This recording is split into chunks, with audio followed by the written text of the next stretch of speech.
जय Jagannath. Hello friends, welcome to my channel. आज ये वीडियो रे आमे आलोचना करिबा कि जो +3 फर्स्ट सेमिस्टर रोची +3 फर्स्ट सेमिस्टर रो केतटा पेपर रहिबो, मोट केतटी पेपर रोची आ को सब्जेक्ट रोची हला को सब्जेक्ट रोची, टोटली केते मार्क रो परीक्षा हबो ए वीडियो रे हमें डिस्कशन करिबा। आ गोटे पेपर पिछा केते मार्क रो आपण माने परीक्षा देबे तो सेटा हमें डिस्कशन करिबा। तो वीडियो पूरा लास्ट जाए देखिबे। देखो आपनकर जो फास्ट सेमिस्टर रोचे फास्ट सेमिस्टर प्रथम आपनकर रोचे मेजर पेपर जोटा कुआ जाउची ऑनर्स, आगुर कुआ जाउतला ऑनर्स पेपर, एबे सेटा हिची कोन मेजर पेपर। देखो एनईपी 2020 अनुसार एटा आपण माने पढ़िबे। मेजर पेपर जोटा रोची आपनकर मेजर पेपर 1 रहइबो, जो ऑनर्स रोची सेटा पेपर 1 पेपर 2 रहइबो, दुईटा जांका 100 200 मार्क। एठी आपण 200 मार्क रो एग्जाम देबे। गोटे हला मेजर पेपर गोटे पेपर 1 आ गोटे पेपर 2, दुईटा मिसिक 200 मार्क 100।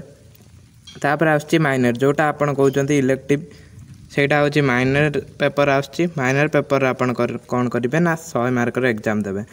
माइनर पेपर 100 मार्क रो एग्जाम देबे। जे एजुकेशन रख, पॉलिटिकल रख, जा रख 100 मार्क रो एग्जाम देबे। तापर आपणकर आसीबो एमडीसी जोटा मल्टी डिसिप्लिनरी कोर्स।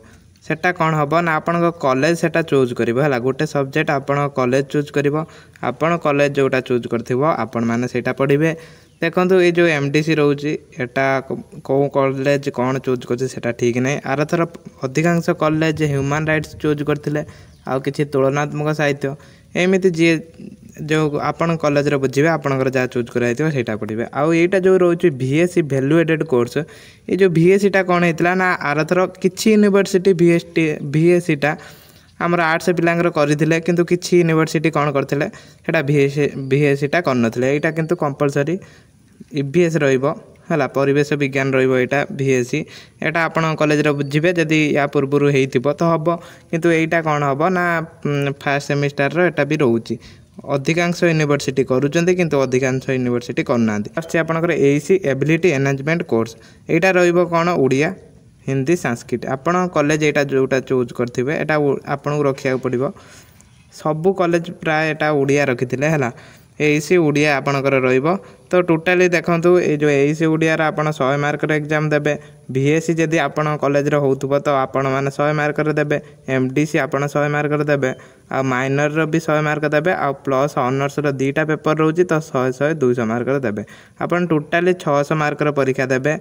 किंतु देखिबे अधिकांश कॉलेज रे 500 मार्क रे हबो, जो मानकर बीएससी नथिबो। एटा जो मानकर बीएससी नथिबो तो से मानकर 500 मार्क रे एग्जाम हबो, जो मानकर बीएससी थिबो से मानकर टोटल 600 मार्क रे एग्जाम हबो। तो आपण कॉलेज रे बुझिबे ए बीएससी टा फर्स्ट सेमिस्टर रे करूचंती कि नाही। किंतु आउ जति रहउची एसी हबो, एमडीसी हबो, माइनर मेजर सब जांका एग्जाम आपनकर हबो। मेजर देखंतु ऑनर्स पेपर आपण हिस्ट्री रखंतु, पॉलिटिकल रखंतु, एजुकेशन रखंतु, जादरे रखंतु, तार पेपर 1 2 पढ़िबे।